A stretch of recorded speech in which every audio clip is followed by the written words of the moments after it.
हिंदुओं के सबसे बड़े आस्था का प्रतीक महाकुंभ इस बार उत्तर प्रदेश की संगम नगरी प्रयागराज में लगा हुआ है। यहाँ 13 जनवरी से महाकुंभ में करोड़ों की संख्या में लोग पहुँच रहे हैं। दुनिया भर से आए साधु संतों सहित आम जनता का जमावड़ा यहाँ लगा हुआ है।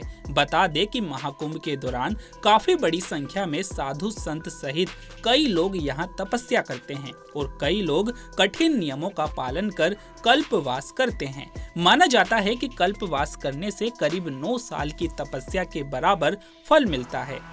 महाकुंभ कल्पवास में 91 वर्ष के बुजुर्गों से लेकर ड्यूटी पर तैनात अधिकारी भी है। जी हाँ, कई अधिकारी आईएएस, आईपीएस भी महाकुंभ में ड्यूटी के दौरान भी कल्पवास कर रहे हैं। माना जाता है कि कल्पवास करने से 9 सालों के तप के बराबर फल मिलता है। कल्पवास करने वाले लोगों का सिर्फ एक निश्चय होता है, वो है आत्मा की शुद्धि और परमात्मा के करीब जाना।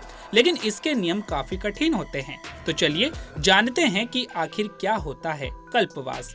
कल्पवास को आप आध्यात्मिक विकास का साधन भी कह सकते हैं। ज्योतिषाचार्य के अनुसार कल्पवास का मतलब होता है पूरे 1 महीने तक संगम तट पर रहकर वेदाध्ययन, ध्यान, पूजा में संलग्न रहना। इस दौरान भक्त को कठिन तपस्या और भगवत साधना करनी होती है। कल्पवास का समय पूर्ण रूप से प्रभु भक्ति को समर्पित होता है, लेकिन कुंभ के दौरान किए कल्पवास का महत्व कई गुना बढ़ जाता है। महाकुंभ के लिए इस साल कल्पवास के नियमों का पालन पोष महीने के 11वें दिन से लेकर माघ महीने से 12वें दिन तक करना होगा।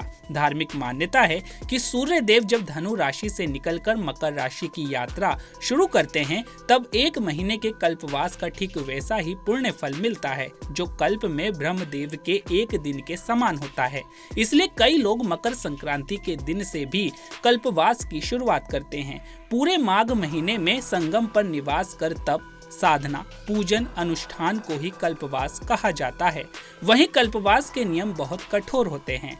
कल्पवास करने वाले को श्वेत या पीले रंग का वस्त्र पहनना होता है।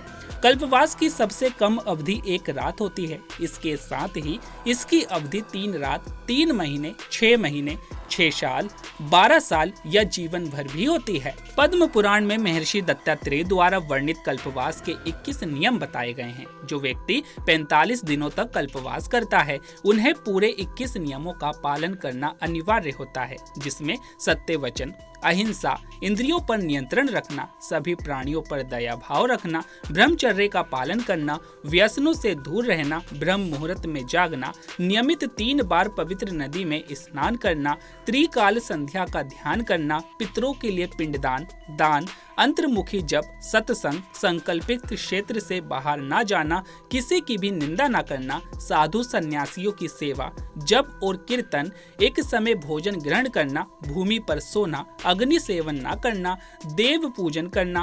कल्पवास के इन 21 नियमों में ब्रह्मचर्य, व्रत, उपवास, देव पूजन, सत्संग और दान को सबसे अधिक महत्वपूर्ण बताया गया है। तो अभी के लिए केवल इतना ही। ऐसी ही तमाम खबरों के लिए बने रहिए पंजाबकेसरी.com पर।